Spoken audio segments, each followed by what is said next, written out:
ఏంట్రా అది హర్షిత్? చూపించు. అది ఏంటమ్మా చూపించు. ఇలా కదా ఆగు, బయటకు వచ్చింది. చేతిలో పెట్టుకో, చేతిలో పెట్టు. ఏం కరవదు. అదిగో చూడదు ఎలా చూస్తుందో లోపల నుంచి. పట్టుకో, చూపించు. కింద పడేకి చచ్చిపోద్ది. చూస్తుంది చూడరోయ్. అమ్మో లోపల నుంచి చూడదు, కళ్ళు బయట పెట్టి చూస్తుంది. చేతిలో పెట్టుకో, ఇటు నా చేతిలో పెట్టుకుంటా. అయ్యే ఈ నీళ్ళలో వేసే పరిస్థితిరా.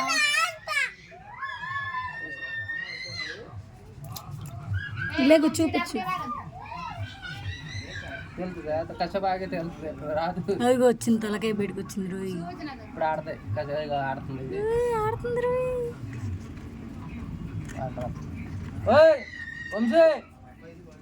ఫుడ్ ఏం తింటదని అది? ఫుడ్ ఏం తింటది ఇది? ఆకులు తింటదా? చూడది తలకాయ పైకి పెట్టి చూడు ఎలా.